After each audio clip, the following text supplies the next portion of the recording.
La MIPSI se dio a la tarea de preparar un documento que se dio a conocer hace aproximadamente 10 días, en el cual mostramos las plataformas de los candidatos, y en el siguiente panel vamos a hacer este análisis de qué es lo que tienen, qué es lo que les falta y qué es lo que necesitamos ver. Para este panel invito a que nos acompañen, apenas saquen la foto del recuerdo. Invito a que nos acompañen Jorge Vega, vicepresidente de Relaciones con Gobierno de la Asociación Mexicana de Internet; Mauricio Braverman, vicepresidente ejecutivo; Antonio Cortés, consultor de CGMPS; León David Pérez Hernández, consultor de Propulsar; Luis Miguel Martínez, de la Universidad Iberoamericana y al mismo tiempo de Internet Society México. Les pido por favor vayan pasando a sus asientos.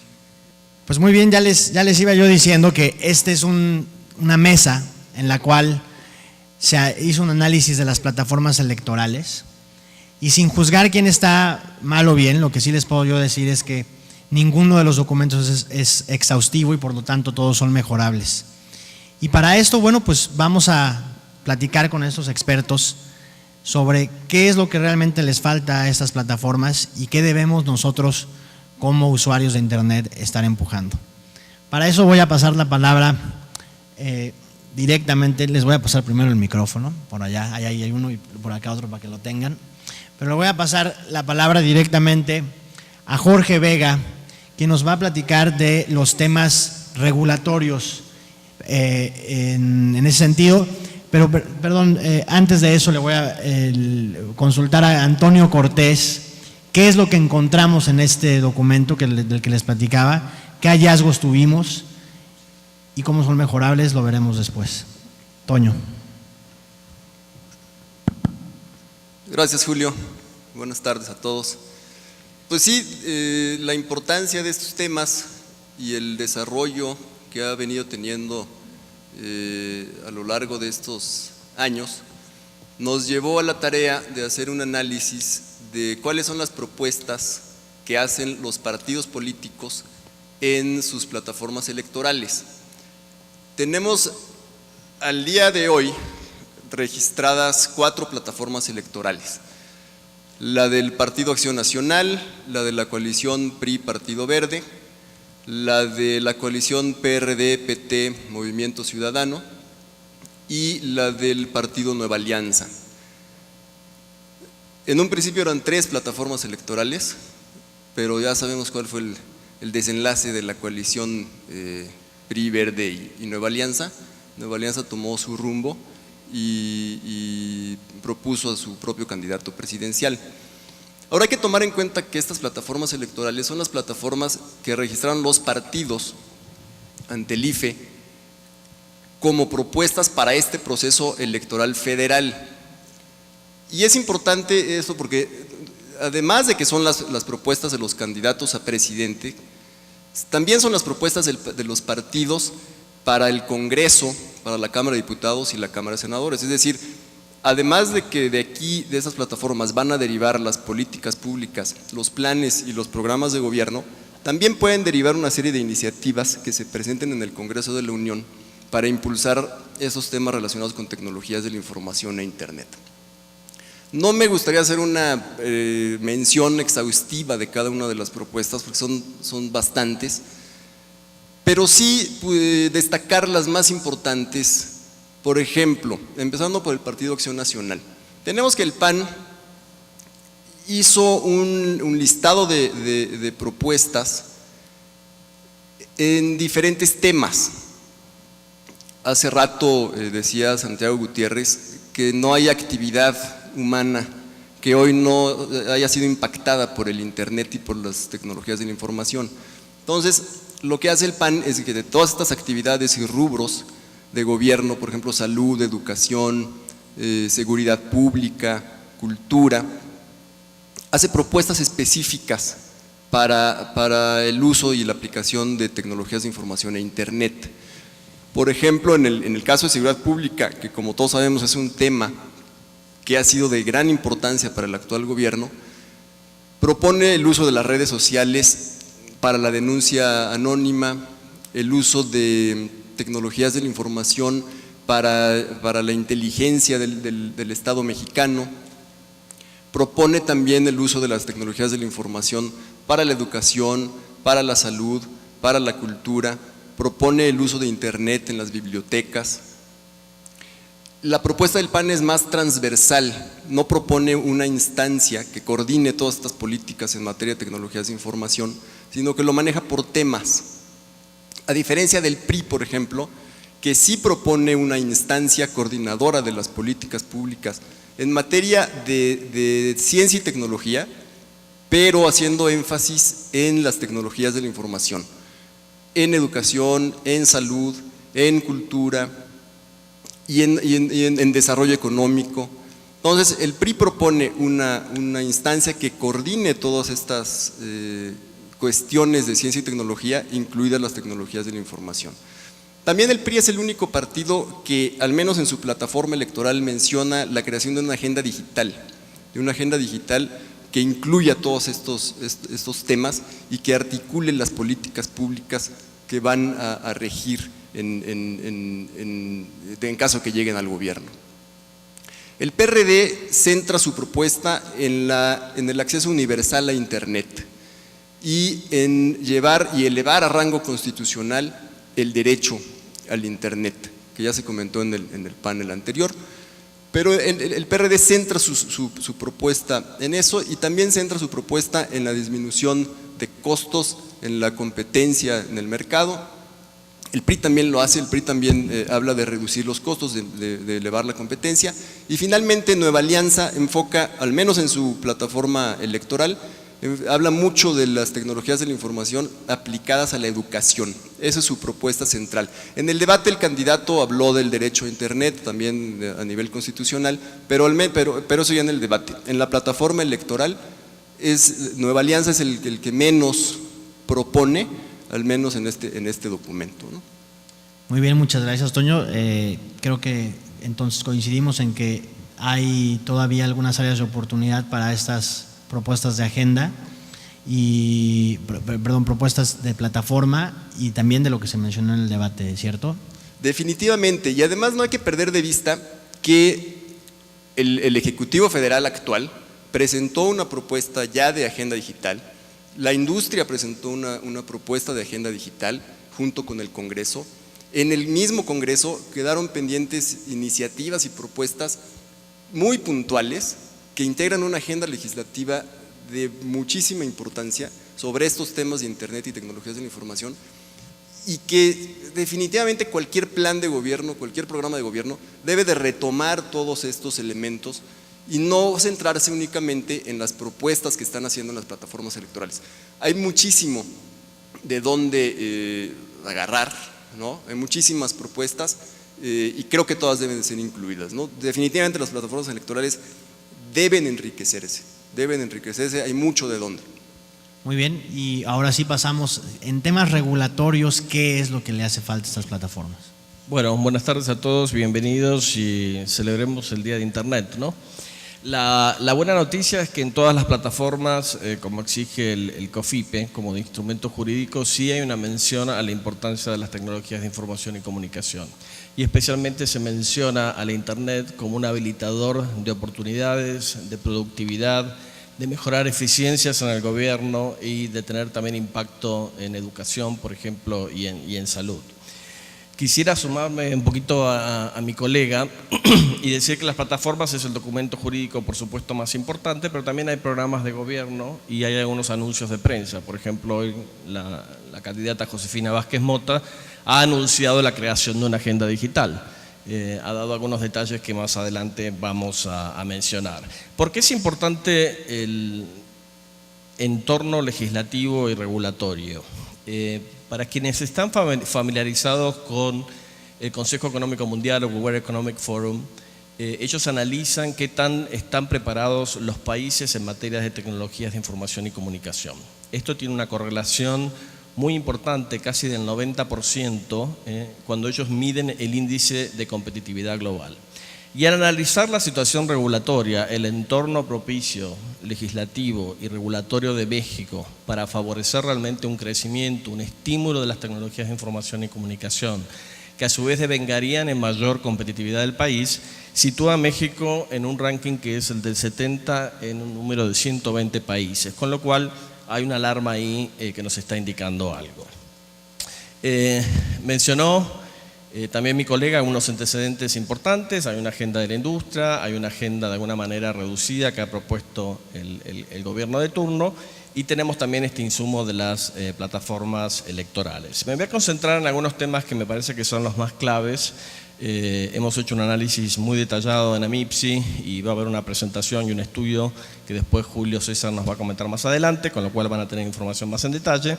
Pero me parece que los temas más importantes tienen que ver en este entorno regulatorio y legislativo con dar un respaldo de políticas públicas que establezcan realmente mediante un marco normativo y regulatorio adecuado cuáles son los objetivos que se tratan de acometer en estas llamadas agendas digitales. Con relación al tema de la banda ancha ya se discutió, el PRD es el único que propone darle rango de derecho constitucional. Sin embargo, sí todos hablan de estimular, fortalecer o propulsar el acceso a Internet en velocidad de banda ancha.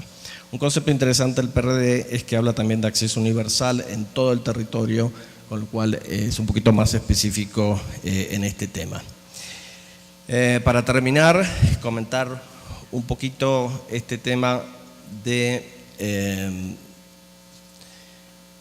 la vinculación entre academia y desarrollo, o sea, investigación y desarrollo, vinculación, academia, sector privado y gobierno.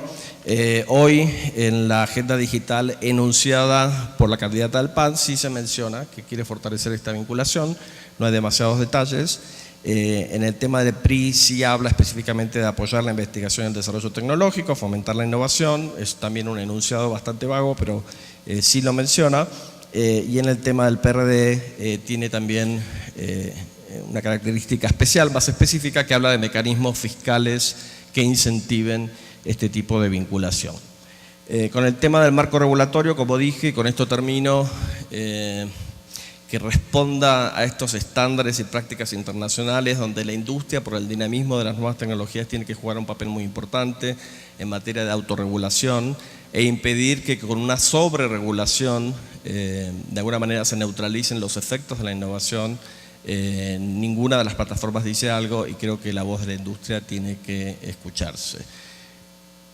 En general, buenas noticias, Internet, TICs, con distintos efectos en la economía, en la generación de oportunidades. Tenemos algunos interrogantes muy grandes en el cómo se van a hacer, cuáles van a ser los objetivos, cómo se van a medir, en qué tiempo y sobre todo cuál va a ser la participación de la industria y de la sociedad civil para poder auditar que estos resultados realmente se obtengan. Nada más. Muchas gracias, Jorge. Pasamos directamente al tema de comercio electrónico. ¿Qué pasa en el comercio electrónico en estas plataformas? Voy aquí a estar un poquito más cerca aquí de la audiencia. 5 veces es más grande el comercio electrónico en Brasil que el de México. 5 veces. Mi nombre es Mauricio Braverman y les quiero platicar por qué podemos hacer como iniciativa privada y con políticas públicas. Bueno, básicamente yo dividiría las razones en 3. La primera es básicamente el acceso de internautas y la penetración de banda ancha.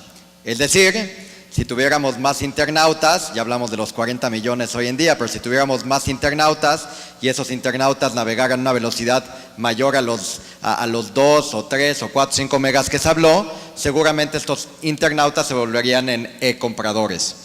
Entonces, básicamente la primera respuesta y la más importante para el crecimiento del comercio electrónico en México es tener más internautas con mayor velocidad de banda ancha.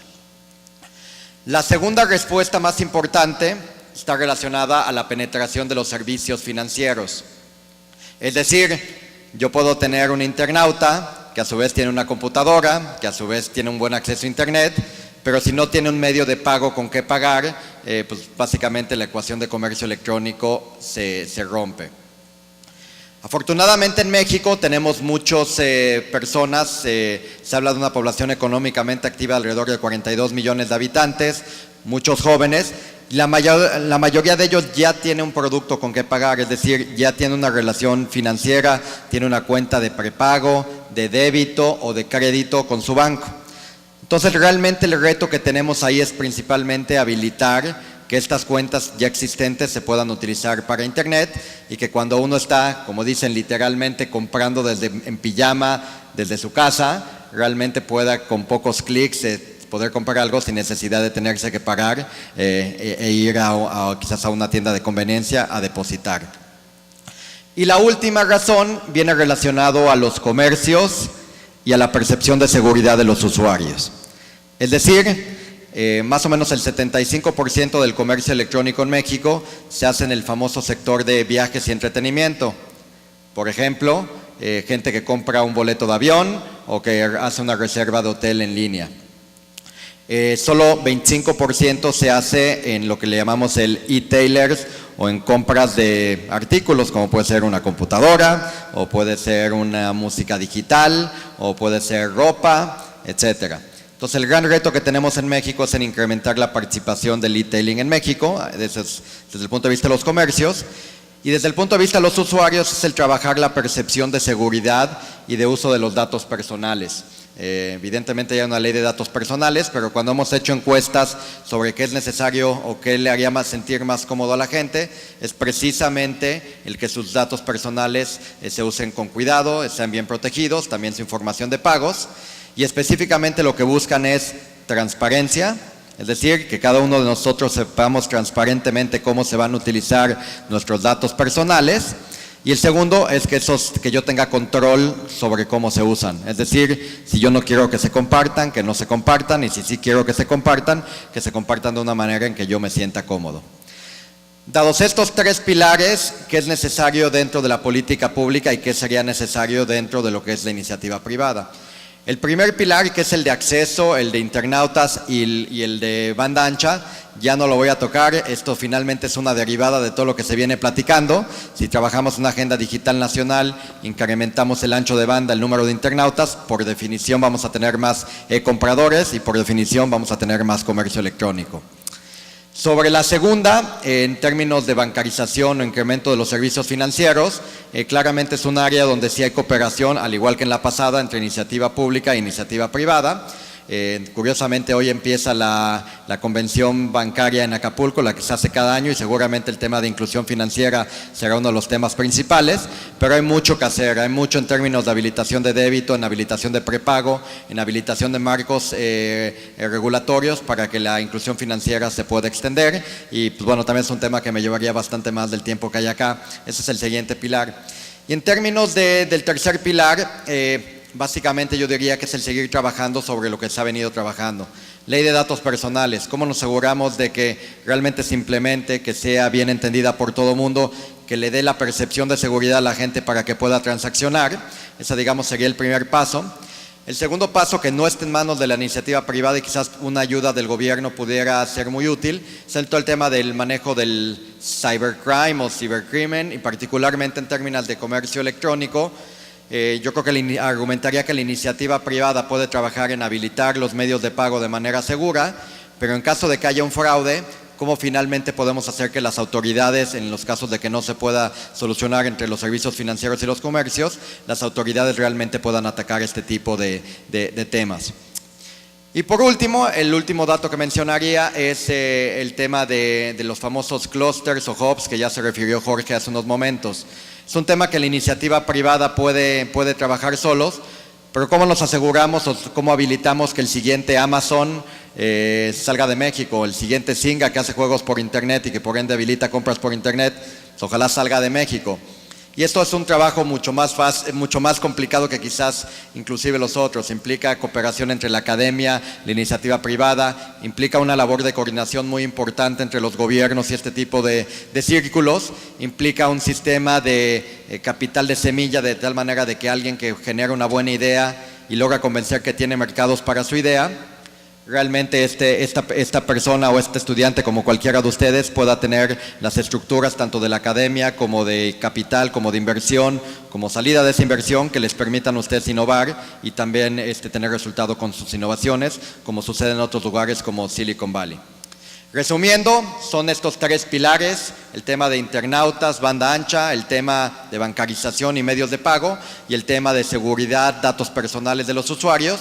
¿Cómo lo atacamos? Creo que es un tema compartido entre iniciativa privada e iniciativa pública.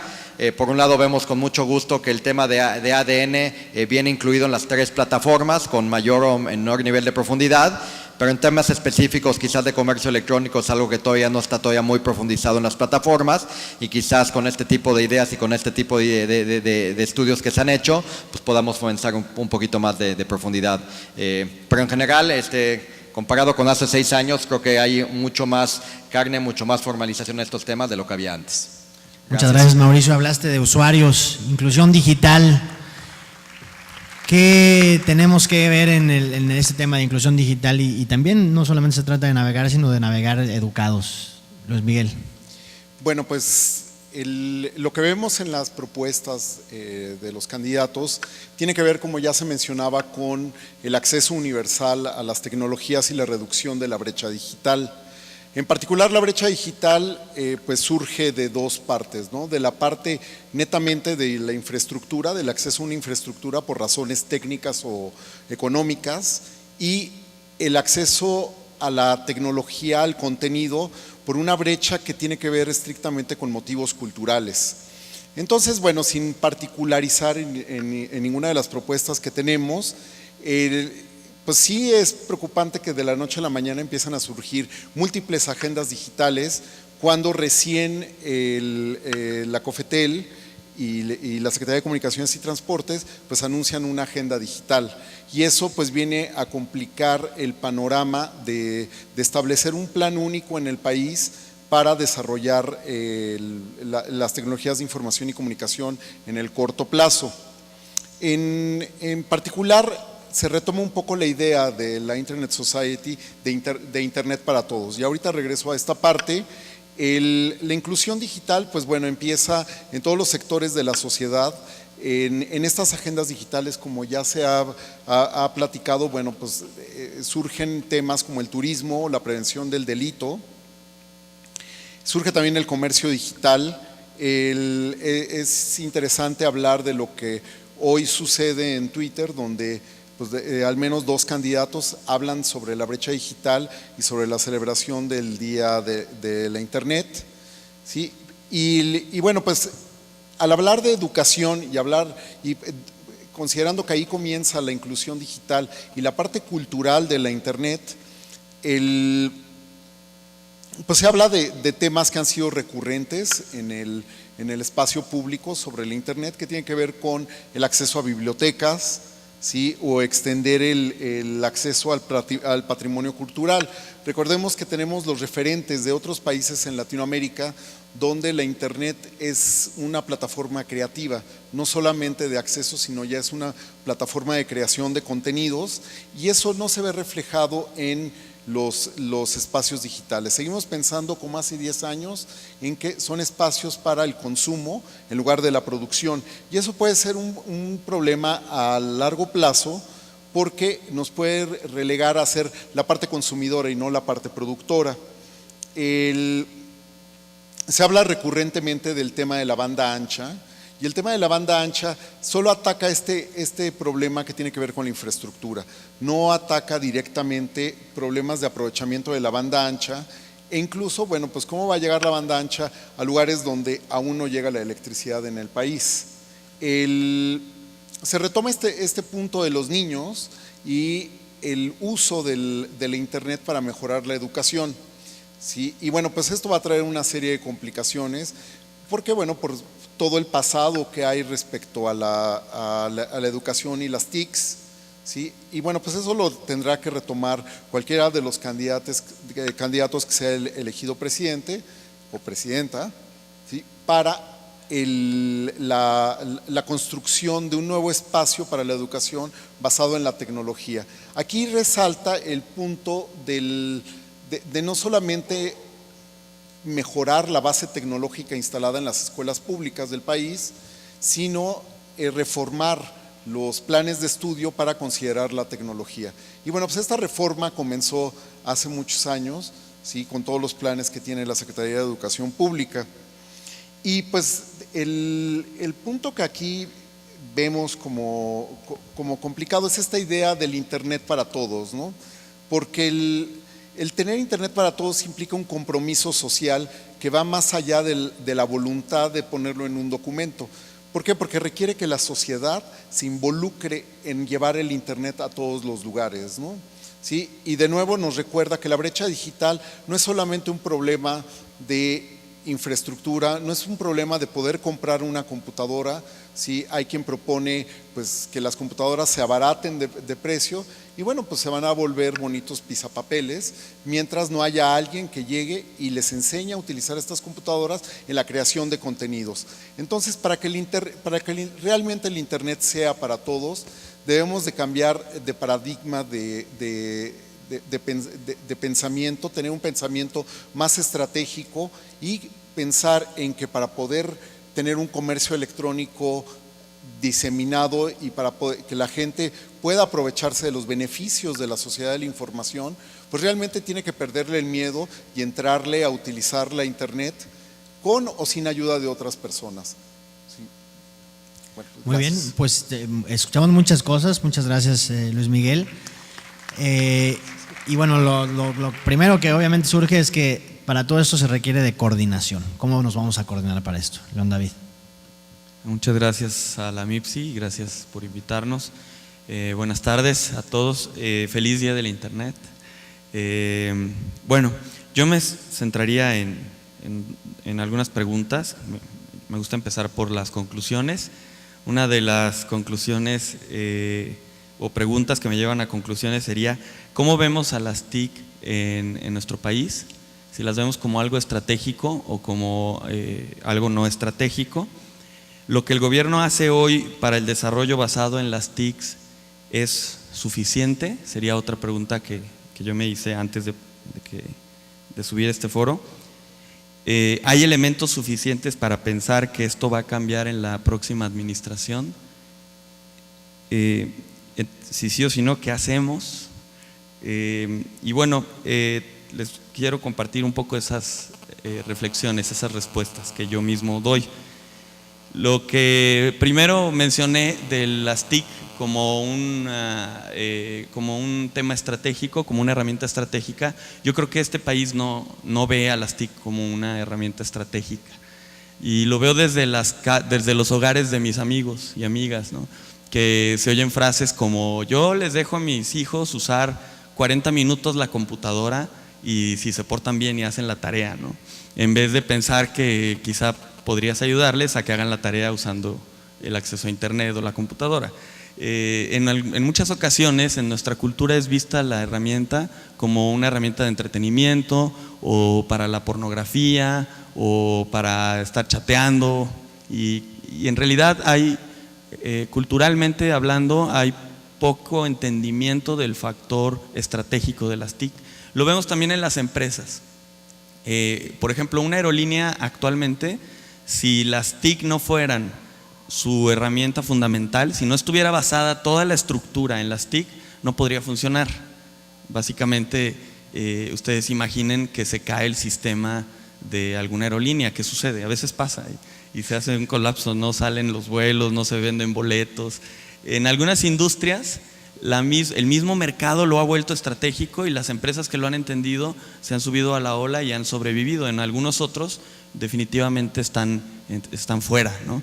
Entonces en la industria, en la academia, en nuestros hogares y sobre todo en el gobierno hay indicios muy fuertes de que México no ve a las TIC en general, salvo algunas excepciones, no ve a las TIC como una herramienta estratégica, como algo que realmente cambia nuestra manera de interactuar, nuestra manera de producir, de divertirnos, etcétera, de educarnos. La segunda pregunta que yo elaboraba es: ¿lo que el gobierno hace hoy para el desarrollo basado en TICs es suficiente? Bueno, divido al gobierno porque pues, es muy grande De entrada, el Poder Judicial yo creo que demasiado insuficiente. O sea, el uso que le da a las TICs para hacer su función me parece demasiado insuficiente, ¿no? En realidad, si ustedes se fijan, muchos de los procesos que tienen que ver con la justicia en nuestro país se siguen haciendo en papel, los papeles se pierden, a veces no está la persona que tiene que firmar el documento o el sello o qué sé yo, y es un sistema demasiado arcaico que no está utilizando a las TIC como una plataforma esencial. En algunos estados empieza a cambiar eso. En el gobierno, incluso en el Poder Judicial de la Federación, hay algunos esfuerzos, pero lo que yo digo es que es demasiado insuficiente lo que se hace. En el legislativo, quizá no demasiado, pero me parece muy insuficiente. Algunos legisladores entienden de tecnología, están en eso, pero la inmensa mayoría de los más de 600 legisladores que tenemos en este país, en el gobierno central, son analfabetas digitales que van y están frente a una curul y levantan la mano cuando les dicen que levanten la mano, y entienden poco de tecnología, pero además de entender poco de tecnología, entienden muy poco de cómo la tecnología podría apuntalar el desarrollo del país o detonarlo. Eso es lo más grave, ¿no? En cuanto al Ejecutivo, veo grandes disparidades. La brecha digital de los gobiernos ejecutivos en el país es inmensa. La firma en la que yo trabajo nos dedicamos a hacer algunas mediciones, y por eso les puedo decir con conocimiento de causa que, por ejemplo, en cuanto a los ayuntamientos, hay algunos ayuntamientos del país, muchos, estoy hablando de cerca del 22%, que no tienen ni siquiera un sitio web digno de un gobierno municipal. Entonces, de 2.500 es un gran porcentaje, ¿no? Es un gran número.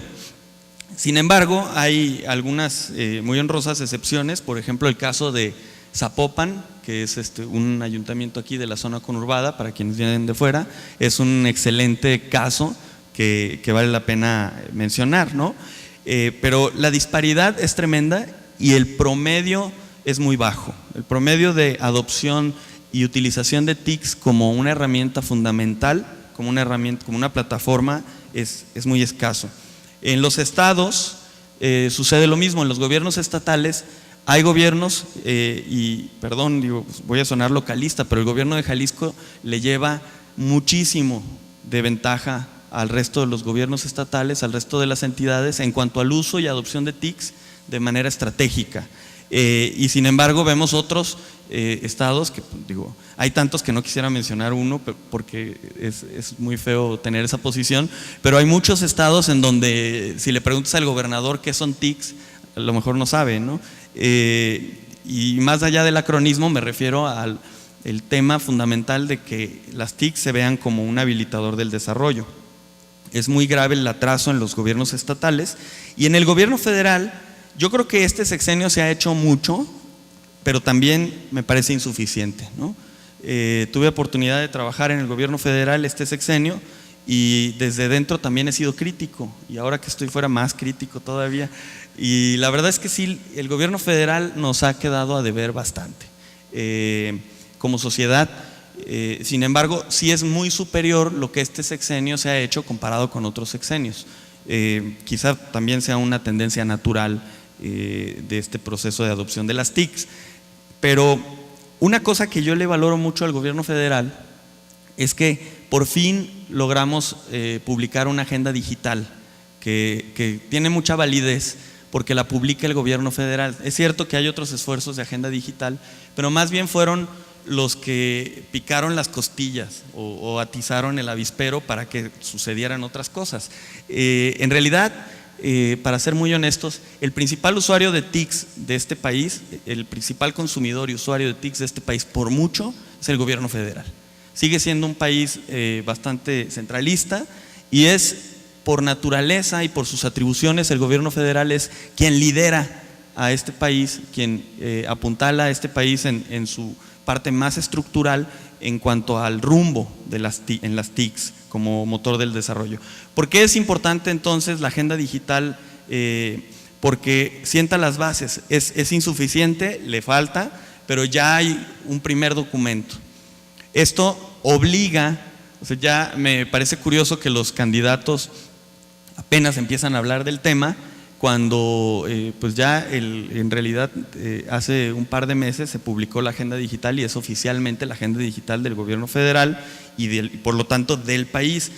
Y bueno, Enrique Peña menciona que van a hacer una agenda digital, lo acaba de hacer Josefina Vázquez también en ese sentido, pero no la tienen que hacer, tienen que mejorar la agenda digital, ya existe. Alguien que les diga, por favor, algún asesor cercano que se acerque y les diga que ya existe una agenda digital en este país y aunque es bastante mejorable, pues ahí está. Y concentra además mucho de lo que otros sectores han opinado respecto a la agenda digital. La siguiente pregunta que me hice fue si hay elementos suficientes para pensar que esta insuficiente adopción que el país tiene hacia las TIC como factor de desarrollo parezca que va a cambiar en la siguiente administración. La respuesta es que no. Analizamos las plataformas electorales, analizamos las propuestas de los candidatos y son muy, muy malas. Son en general, porque no parecen además esfuerzos integrales, parecen una serie, como en casi todo, en energía, en productividad, en educación, en salud, parece como una serie de promesas con muy buena intención, pero sin mucho sustento. Y también casi no se meten a los cómo, porque pues es muy fácil decir que vamos a lograr 60% de internautas en este país, pero otra cosa es cómo hacerlo y hacerlo, ¿no? Y bueno, la conclusión última que les quiero compartir es si eso ya es un destino al que no podemos evadir, y yo creo que no, sí lo podemos evadir, y creo que este es el momento ideal. Nos quedan 6 semanas aproximadamente para elegir un nuevo presidente y un nuevo gabinete, y tenemos que presionar mucho desde la sociedad civil, desde la academia y desde la industria para que los candidatos principales, los 3 candidatos principales, se centren. El otro ni existe, hay que hacer como que no existe, hay que evitar que se mantengan registro todos los partiditos que le quitan tanto dinero al pueblo de México, y hay que centrarnos en las 3 candidatos principales para hacerles ver lo estratégico que es el tema de las TIC para el desarrollo, para el crecimiento y para que salgamos de la pobreza en el mediano plazo. Otros países lo han hecho, no es una fórmula que nos estemos inventando, no es magia, está demostrado. Solamente hay que entrarle al asunto con mucha más energía y tenemos 6 semanas para convencerlos. Después, cuando ya hay presidente electo, es muy difícil que ese barco se mueva. Muy bien, aquí voy a hacer una reflexión, les voy a pedir a todos ustedes que se mantengan aquí. Me están informando que tenemos ahorita conectados a 5,000 personas vía streaming.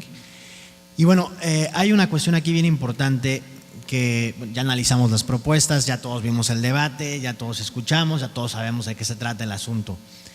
¿Cómo podemos intervenir en todo esto? Como Asociación Mexicana de Internet, nosotros le pedimos hace 10 días a los candidatos y a la candidata que nos ampliaran todo esto que habían dicho y todo esto que pues de alguna manera han expresado en diferentes documentos, entrevistas, debate, etcétera. Y recibimos respuesta de 3 candidatos hasta este momento, de Enrique Peña Nieto, Josefina Vázquez Mota y Andrés Manuel López Obrador. Desde luego estaremos esperando la del candidato Cuadri si es que llega. Y todo esto, ¿qué vamos a hacer con ello?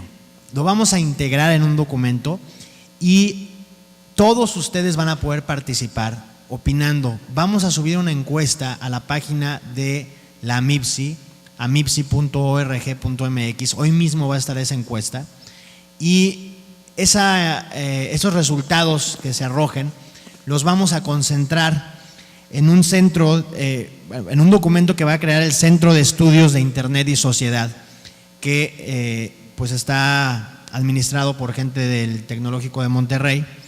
Ellos van a administrar esta información y eventualmente la vamos a dar a conocer al presidente electo.